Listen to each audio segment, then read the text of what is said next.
When you set goals, when you have an intention on something that you want to change about your life, your brain helps you. What it does is it opens up a checklist, and then your brain goes to work trying to remind you of that intention that you set. And it's really important to develop the skill, and I say that word purposefully, the skill of knowing how to hear that inner wisdom and that intention kicking in and leaning into it quickly. So for me, my brain saying, that's it, right there, move as fast as a rocket, Mel. I wanted to change my life. And I think most people that are miserable or that are really like dying to be great and dying to have more, we want to change. We want to live a better life. We want to create more for our families. We want to be happier. The desire is there. Again, it's about how do you go from knowledge to action. And then I started to notice something really interesting. There were moments all day long, just like that 5-second moment in bed, where I knew, knowledge, what I should do. And if I didn't move within 5 seconds, my brain would step in and talk me out of it. Every human being has a 5-second window, might even be shorter for you. You have about a 5-second window in which you can move from idea to action before your brain kicks into full gear and sabotages any change in behavior. Because remember, your brain is wired to stop you from doing things that are uncomfortable or uncertain or scary. It's your job to learn how to move from those ideas that could change everything into acting on them in the smallest moment. Because when you understand the power of a 5-second decision, and you understand that you always have a choice to go from autopilot to decision maker, everything in your life will change. You will be a different negotiator, you will be different in sales, you will be unstoppable in the gym, because you will realize the amount of garbage that you put in the way of your hopes, of your dreams, of your potential, of your confidence, of your courage. Everything comes down to the decisions that you make. We all know what to do. None of us know how to make ourselves do it. I started researching it. Why does something so stupid work? Why? Why does something so silly create such powerful and profound change? Well, here's why. The rule is a form of metacognition.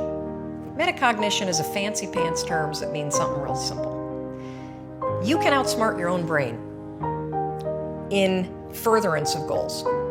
There are tricks that you can use that actually outsmart the tricks your brain plays on you in furtherance of a higher purpose. We all know this. You can restrain yourself if you're in a situation that calls for it.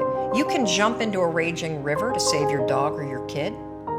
You can direct yourself in ways if it's important to you.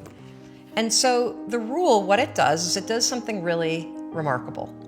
When you count backwards, 5, 4, 3, 2, 1, what you're actually doing is you're interrupting what researchers call habit loops that get encoded as closed loop patterns in your basal ganglia. That's the part of the brain where your feelings, where your emotions, every habit that you have, which is nothing more than behavior that you repeat that you don't even think about.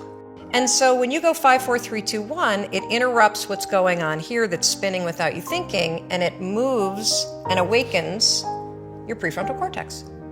So when you hit 1, your habit has been interrupted. So you've interrupted self-doubt.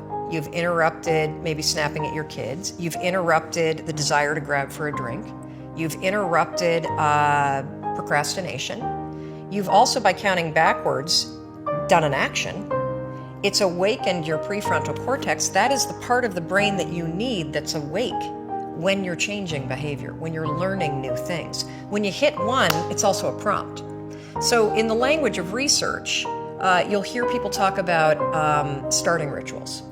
That is something that's proven to help you learn a new habit. The 5-second rule, when you repeat it, becomes a starting ritual that triggers you to act with confidence, that triggers you that this is a moment for courage, that triggers you to shift gears. And because you've also done the manual work of awakening the part of the brain that you need to change, you've set yourself up for success. It doesn't work if you count up, because you can keep going. And also, counting up doesn't require focus. If you count backwards, 5, 4, 3, 2, 1, It awakens the prefrontal cortex and it prompts you to move. When you start to use it and then you read about it, you'll see that it's being used all over the place. They use it in the armed services in order to align troops and get them to start an exercise. They use it at elementary schools, 5, 4, 3, 2, 1, at big assemblies, because it requires you to focus. It's not a habit. It will become a habit that prompts you to have confidence and courage.